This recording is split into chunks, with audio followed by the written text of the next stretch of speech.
honra estar virtualmente presente neste evento que eu considero ser um grande marco, um momento histórico, não só na academia nacional, mas na sociedade brasileira como um todo, porque a filosofia de John Finnes é capaz de irrigar, como um lençol freático, toda a nossa sociedade. Uma obra de ética, de direito, de política, de religião, muito fecunda e muito articulada. Então, eu parabenizo enormemente ao Corisco e à editora Molokai e toda a equipe editorial por ter perseverado nesse empreendimento vultuoso e extraordinário. Eu sei da dificuldade linguística da obra em inglês, no original, e sei também da dificuldade enorme de traduzi-la para a língua portuguesa, porque o meu grupo de pesquisa, Tradição da Lei Natural, há cerca de 7 anos, se dedica a ler esta obra no original, os seus comentadores em inglês, mas também em francês, espanhol, alemão, português, para gerar cultura e caldo jus-filosófico tomista de inspiração católica na Academia Nacional, que, de um modo geral, ignora esta concepção.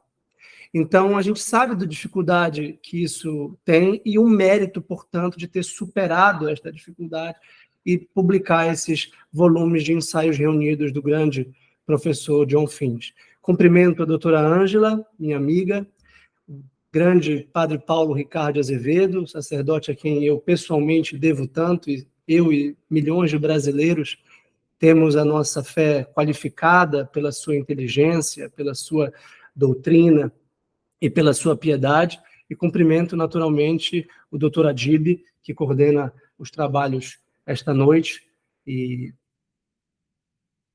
é muito desafiador para mim falar, ainda que por vários dias, de John Finnes, porque eu tenho certeza que a grande maioria de vocês, e do Brasil em geral, não fazem ideia da grandeza deste filósofo, porque não fazem ideia da grandeza do filósofo no qual ele se baseia, que é Santo Tomás de Aquino, baseado, por sua vez, em Aristóteles e Santo Agostinho. A gente está falando de um salto superior do espírito humano, de uma capacidade analítica de pensamento sobre a realidade muito extensa e muito profunda. E por isso vocês perceberão, ao adquirirem as 5 obras, os 5 volumes, o quanto ele abarcou praticamente todos os temas da filosofia prática, que eu vou explicar já já, sem se furtar da fundamentação teórica ou metafísica dessa filosofia moral. Então é muito extenso e muito profundo, de modo que uma síntese desta obra é praticamente impossível de se fazer, mesmo que eu tivesse vários dias. Para vocês terem uma ideia do quanto eu não estou exagerando, quando eu entendi a obra como um todo, quando eu a li pela primeira vez por completo, eu publiquei 4 livros, de cerca de 400 páginas cada. Então, isso para sintetizar, para introduzir, para comentá-la inicialmente, né? Então, a gente está falando de algo realmente difícil, mas eu não quero desencorajá-los. Eu quero só dizer que é uma filosofia incomparável com todas as que a gente tem, digamos assim, no mercado. Por que isso? Porque Santo Tomás está diante de Deus, que é a unidade metafísica do cosmos. E Finnes se volta ao todo da realidade. E a filosofia moderna se caracteriza por um gesto fragmentário de cortar as partes da realidade. E ao decepar fragmentos da realidade, se dedica em ciências particulares, como a medicina, como o direito, como a sociologia, como a economia, como a política, como a ética. E a filosofia, que seria a capacidade de unificar essas disciplinas, se perdeu no meio do caminho e também se fragmentou. De modo que o grande objetivo do Finis é restituir a dignidade intelectual da filosofia clássica, da lei natural, de Platão e Aristóteles, redimensionada pela fé cristã em Santo Tomás de Aquino, contra os abusos e as heresias, vamos colocar assim, filosóficas, ou as ideologias modernas. E ele fez isso com muita propriedade, porque ele também conhece a filosofia moderna. E é por isso que ele conseguiu ser lido, escutado e debatido numa universidade secularista, anticristã, como se tornou Oxford, que aceita se falar de filosofia e teologia, mas restrita nessas faculdades. E o Finis é um filósofo que está na faculdade de Direito, onde ninguém fala disso, ninguém poderia falar disso, ninguém cometeu o sacrilégio de propor temas metafísicos ou de filosofia clássica. Então, a primeira grande virtude do Finis, como a minha amiga Ângela ressaltou, é a coragem, a meu ver. É a coragem que, a mim, pessoalmente, muito me inspira, porque eu também estou na filosofia do direito, eu também estou na faculdade do direito, embora trabalhe com a filosofia e com a teologia. Então, o Finis teve a força intelectual de apresentar a filosofia clássica de Tomás de Aquino em diálogo com duas grandes correntes modernas, que são tidas como as correntes básicas e elementares do pensamento contemporâneo. No campo do direito, o positivismo jurídico. E no campo da política, o liberalismo político. Então, o Finis entendeu muito o tipo de pensamento do positivismo e do liberalismo. E mostrou que eles têm uma parcela de verdade. Mas eles têm uma verdade parcial. E por isso ela não se sustenta. Então a leitura de Finis é uma leitura da tradição tomista, clássica, como origem da modernidade, que foi cortando os galhos de uma árvore frondosa. E quando você corta um galho, quando você... lembrei aqui da imagem da videira, de Nosso Senhor, eu sou a videira, vós sois os ramos. Se eu corto um galho, o galho seca. Porque a força do galho é estar ligado à árvore. E, de algum modo, se relacionar com os outros galhos. Com o resto da árvore. E, portanto, com o resto da vida humana. Então, o Finis conseguiu, a partir da oportunidade que lhe deu o seu professor Herbert Hart, publicar uma obra que se tornou clássica na filosofia do direito atual, chamada exatamente Lei Natural e Direitos Naturais. Essa obra até hoje é insuperável no campo da filosofia do direito, porque ela consegue mostrar que a lei natural não se confunde com os direitos naturais. E que muitas vezes os modernos falam de direitos naturais, muitas vezes como direitos subjetivos, emanados da própria natureza humana, como armas de uma disputa social de liberdade. Então, direitos naturais seriam direitos individuais de liberdade que nos tornam socialmente belicosos e que exigem um Estado que tenha um poder não só de chancelar esses direitos naturais, mas de algum modo limitá-los pelo uso da sua autoridade soberana, substituindo, é claro, o próprio Deus. Porque esse é um dos projetos filosóficos do liberalismo político, que é reduzir a soberania de Deus, que é negar a soberania de Deus e, portanto, da Igreja, católica sobretudo, em proveito da autoridade política do Estado.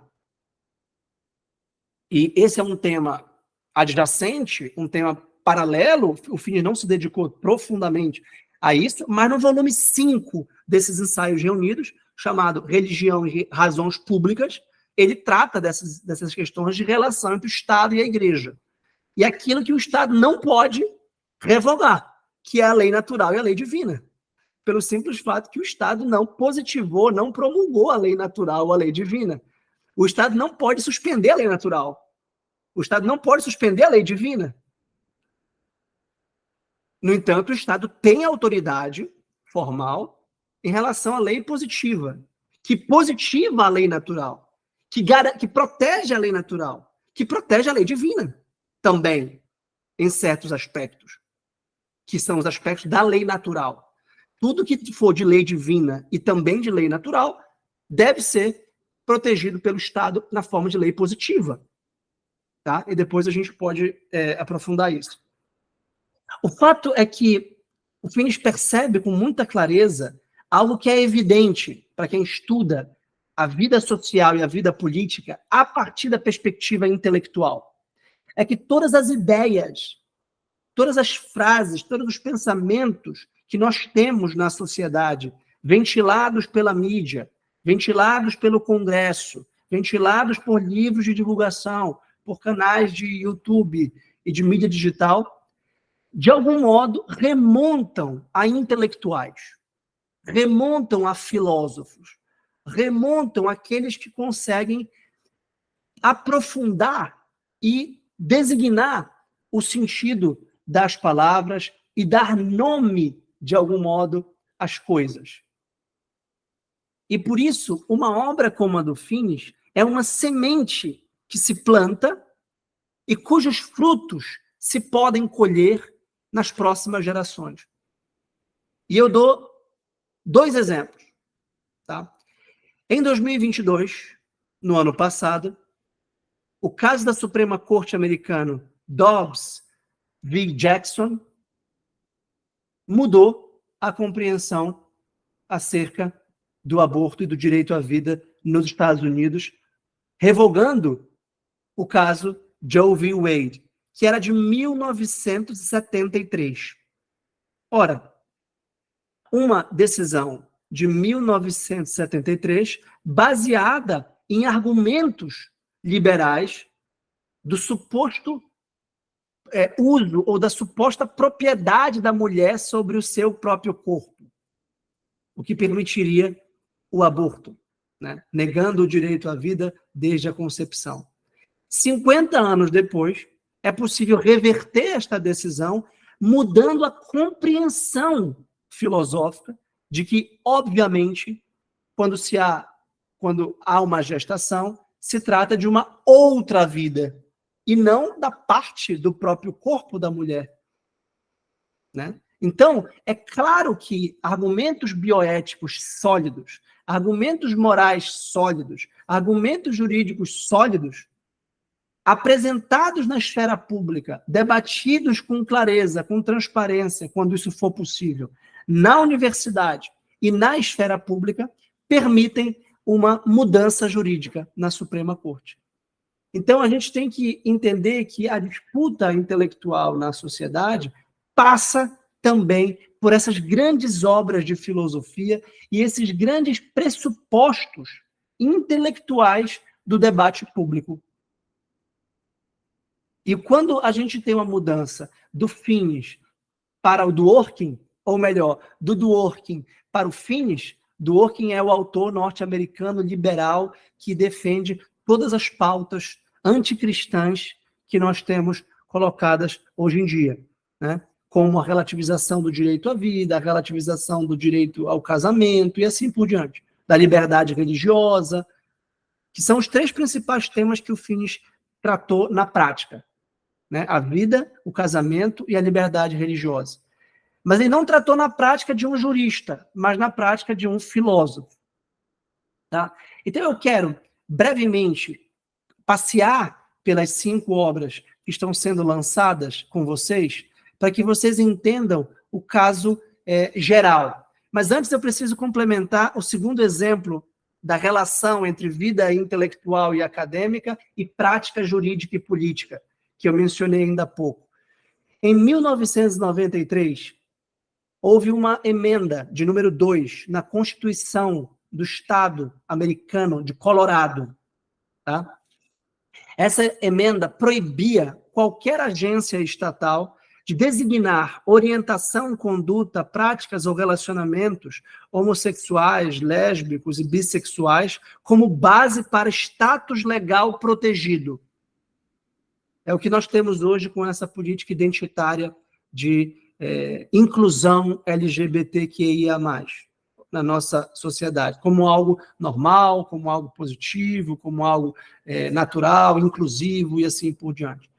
E foram chamados 2 peritos acadêmicos, porque é claro que contestaram essa emenda como sendo preconceito religioso, como sendo supostamente baseado numa religião, e o Estado, sendo laico, não poderia admitir que um preconceito, repito, algo injustificado, algo totalmente particular, que é uma razão meramente particular de um grupo, por maior que ele seja, por majoritário que ele seja. O Estado é secular, então nenhuma razão particular e religiosa pode valer na esfera pública.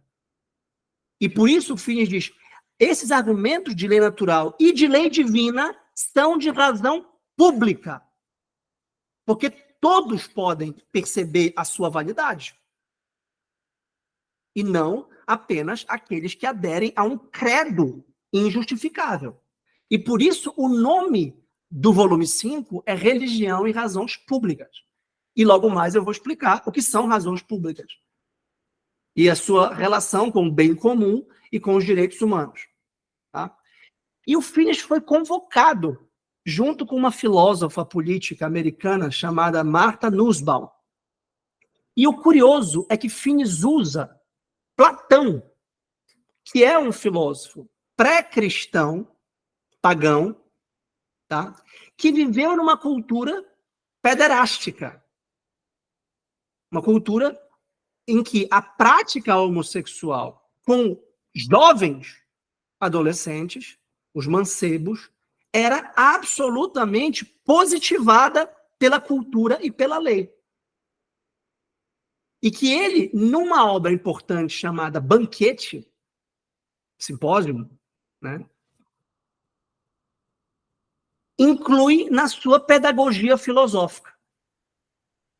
O amor homossexual pertenceria à educação filosófica, como se eu tivesse que dormir com os meus alunos para ensinar filosofia a eles, ou para torná-los sábios.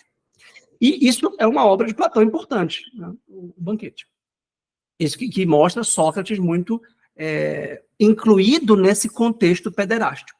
E Platão defendendo a pedagogia pederástica e filosófica de Sócrates. Mas numa outra obra posterior, considerada da maturidade, uma obra mais, não mais profunda do ponto de vista filosófico, mas mais madura do ponto de vista político, certamente, em relação a outra obra do período do Banquete, que é a República, chamada As Leis. E nesta obra, Platão reprime a prática homossexual e a considera pejorativa, e a considera perniciosa, não só para a educação dos jovens, mas para a sociedade como um todo. E jamais aceitaria uma lei pederástica positiva, jamais aceitaria que o Estado promovesse a pederastia, que deveria não só não ser promovida, mas proibida, como um ato imoral. E o Finis considera que os atos homossexuais são imorais, são intrinsecamente imorais, porque são desarrazoados, porque atentam contra um bem humano fundamental, que é o bem humano do casamento, como união procriativa, como união de atos de tipo procriativo, que só pode se dar entre homem e mulher. E o Finis não menciona São Paulo, apóstolo, não menciona a Sagrada Escritura, não menciona um teólogo. Ele menciona Platão para dizer que é razão pública e razão filosófica. E menciona um outro filósofo, chamado Kant. Para o Kant, que é o grande filósofo da modernidade, os atos homossexuais são comparados à prostituição, à masturbação, são comparados ao adultério, como sendo atos que desviam a finalidade natural, racional do sexo. E o Kant, obviamente, está fora da teologia moral, por assim dizer. E o Finis, com coragem pública, com parresia, aqui em homenagem ao programa do grande padre Paulo Ricardo, né, de muitos anos, né, com a coragem apologética e pública de defender a verdade, né, de forma destemida, defende a filosofia do casamento, ou a ética do casamento, num caso jurídico, para vocês verem. E depois é interessante que esse caso jurídico se transforma num caso acadêmico, numa disputa intelectual sobre quem está interpretando Platão corretamente. Porque a Martha Nussbaum também é uma platonista, também é uma helenista e conhecedora do grego, e disse que o Finis interpretou Platão errado. E aí entra um segundo jurista, filósofo importante no debate, que é o Robert P. George. E o Robert P. George foi aluno do Finis em Oxford e é a grande figura pública intelectual, cristão, conservador dos Estados Unidos, que defende a lei natural. E tem muitos livros, ele mesmo, sobre um mais famoso, In Defense of Natural Law, em defesa da lei natural, e Natural Law and Public Reasons, lei natural e razões públicas, entre tantos outros artigos que precisam defender a liberdade de expressão e a liberdade acadêmica para tratar da lei natural. Porque a lei natural, não só a lei divina, estão censuradas ou estão sob censura da ditadura do politicamente correto. Ou seja, eu estou falando aqui usando a minha liberdade acadêmica como professor universitário, mas bastante cauteloso para não ser preso por um suposto crime de homofobia apenas por dizer o que Platão disse sobre atos homossexuais, ou apenas por dizer o que Kant disse de atos homossexuais. Tamanha é a persecução, inclusive jurídica, de ideias que são consideradas, partindo de outros pressupostos, perniciosas, odiosas, ou de hate speech, ou de discurso de ódio. O próprio Finis já foi muito perseguido, e é muito perseguido, como um autor homofóbico, como um autor, enfim, transfóbico, e toda essa ideologia identitária que impede, repito, que nós falemos não só da lei divina, mas da lei natural. Tá? Então eu vou passear com vocês, muito rapidamente, na teoria do Finis, para que vocês entendam o que os espera ao se debruçarem nesta obra. O ponto de partida é a razão prática. A razão tem duas potências, tá? O conhecimento da verdade e a prática do bem. Portanto, a razão pode ser teórica ou prática. É uma razão só, nós não temos duas cabeças, nós não temos duas razões. Nós temos uma só razão, que opera em unidade, mas que tem uma dupla potência. Quem conhece um pouco de filosofia percebe que esse tipo de raciocínio é todo tomista, é todo analógico, é todo analítico. É o modo como Santo Tomás construiu o seu edifício teológico e filosófico, sobretudo na Suma Teológica, que é uma obra-prima de rigor lógico. Tá? Se eu tivesse mais tempo, talvez mais algumas horas, eu poderia explicar o que vem antes da razão. Mas aqui o ponto de partida é a razão. Tá? Então, a razão teórica conhece a verdade e a razão prática busca atualizar o bem. Por isso que o nome do primeiro volume é Razão na Ação. Reason in Action. Tá? É a razão envolvida nas deliberações morais sobre o que é bom. Se vocês estão me assistindo nesta noite, é porque vocês consideraram bom estarem aqui aprendendo, conhecendo, estudando, ou também confraternizando, ou também conhecendo o Padre Paulo, a doutora Ângela, o Corisco, ou que vocês gostam de ler. Então, a razão de vocês deliberou. E a razão de vocês continua deliberando para que vocês fiquem, neste momento, assistindo a esta aula, a esta palestra.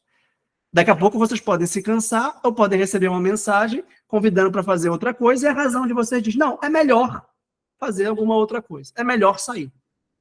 Você que está assistindo, por exemplo, no YouTube, pode, de repente, parar de assistir esse vídeo agora e ir embora. Porque a sua razão lhe diz, tem algo melhor a ser feito. Então, a nossa razão busca o que é bom para ser realizado, diante de vários bens. A ideia aqui filosófica é a teleologia, que remonta exatamente a Platão e Aristóteles, de que toda ação tem um fim. E o fim da ação chama-se bem. Então, quando eu pergunto por que você faz isso, qual é a causa final de você fazer isso, a sua resposta, mesmo que não formulada em termos filosóficos, será porque é bom fazer isso.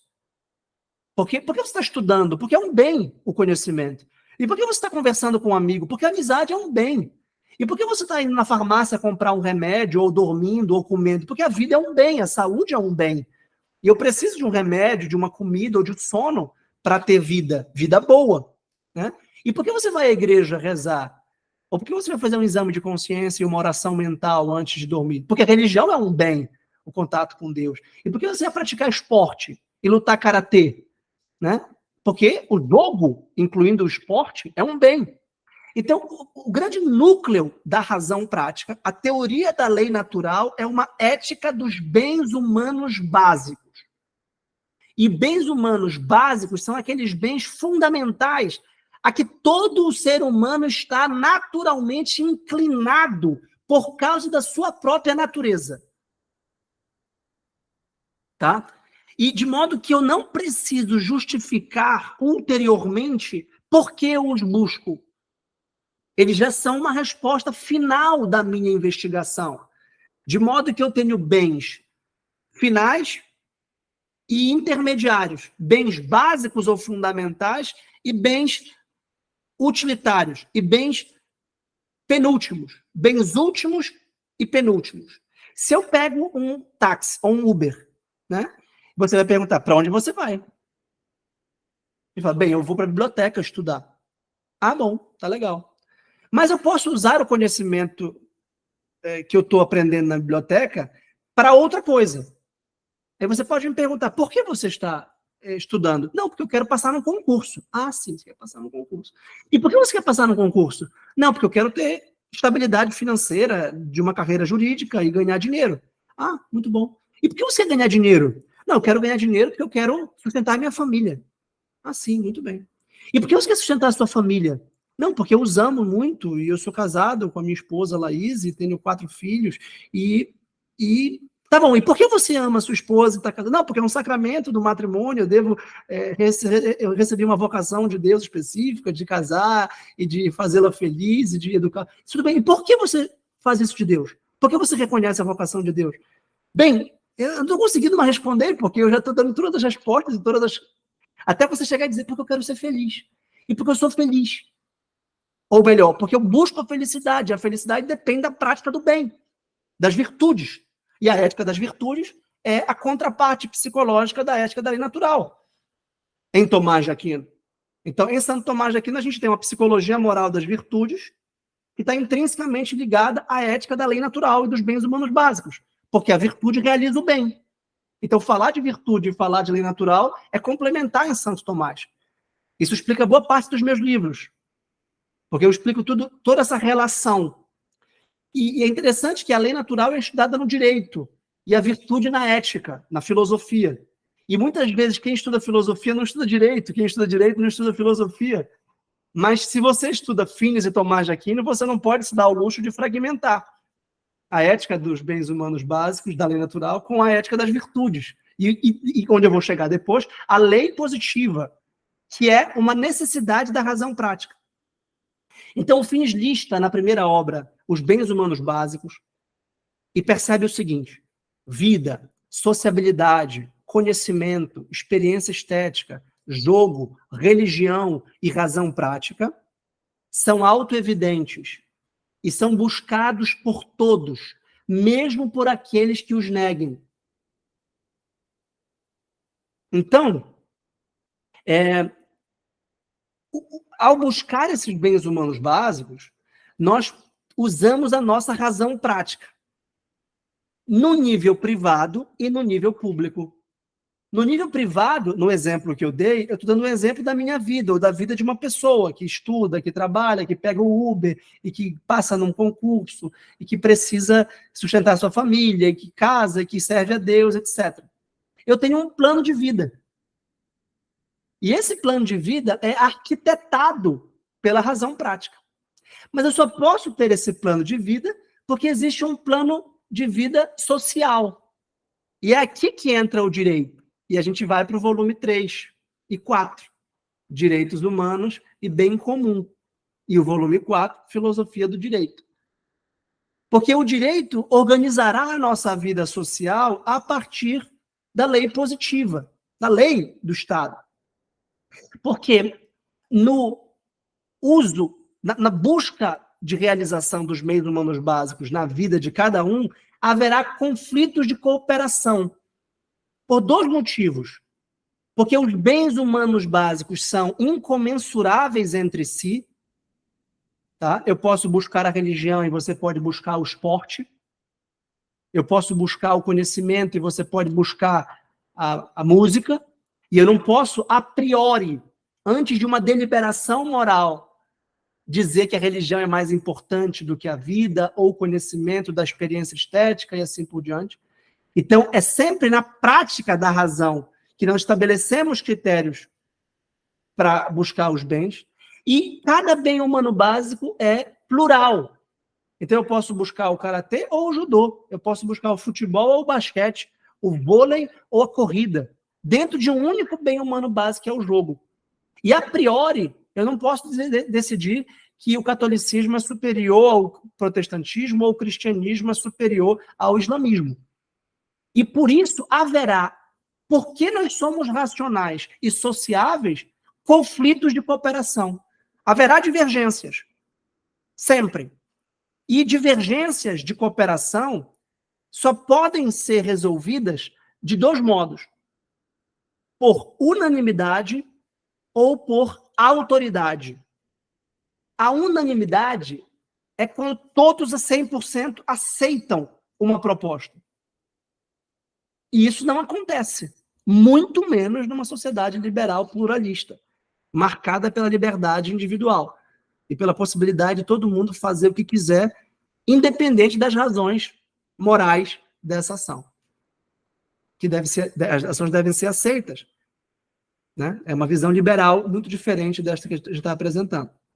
Então, a autoridade é um próprio requisito da razão prática. E o fundamento da razão da autoridade será exatamente o bem comum. E o bem comum é a possibilidade de que todos nós busquemos os bens humanos básicos de forma harmônica, ou tanto mais harmônica quanto possível. E daí a necessidade de um Estado de direito, pautado no princípio da legalidade, que nos permita saber quais são as regras do jogo, que nos permita conhecer as leis e saber o que é permitido, o que é proibido e o que é obrigatório.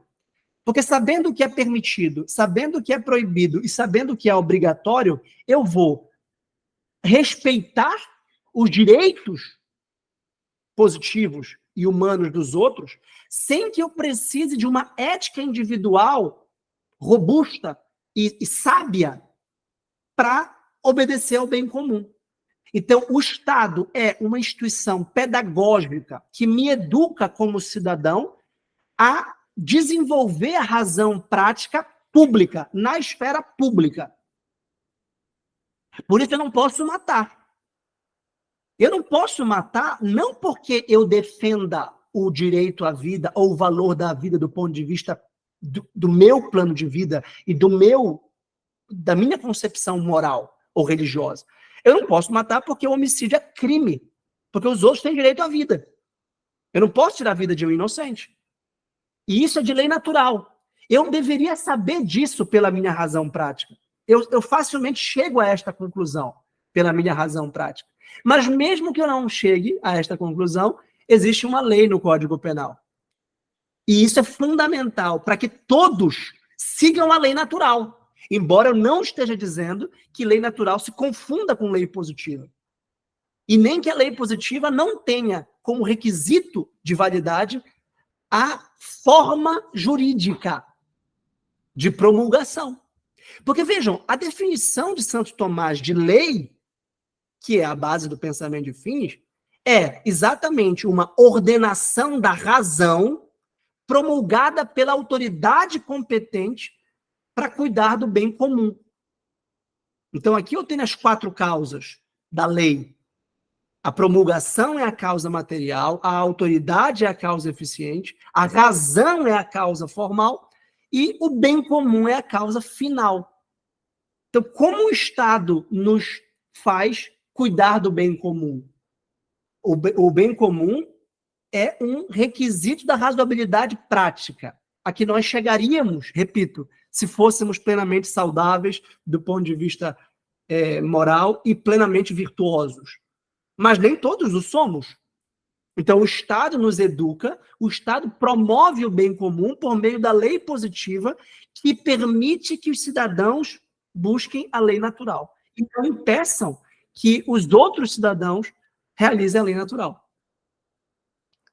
Isso tudo é muito mais complexo. Era apenas o que eu queria pontuar, porque assim a gente já chega no volume 5, que trata exatamente da lei divina. E eu concluo neste momento. Nós temos a ética da lei natural dos bens humanos básicos, o direito da lei positiva, do Estado de Direito, do princípio da legalidade, que é o que permite a busca compartilhada e ordenada dos bens humanos básicos pelo bem comum e a justiça, e depois uma teologia natural e revelada da lei divina. E aí o Finis considera que a lei divina tem dimensão de razão pública, no que ela coincide com a lei natural. E, portanto, ela não só pode, como deve participar de um debate público, como esfera racional, como dimensão racional. Porque o cristianismo, sobretudo católico, é pautado também na razão, no logos de Cristo. Então, o Finis, nesse 5º volume que vocês vão ler, trata da lei divina como razão pública e mostra como há uma relação intrínseca entre fé e razão, que pode ser pensada como relação entre lei divina e lei natural. Muito obrigado e boa leitura desta obra interessante e profunda do Finis.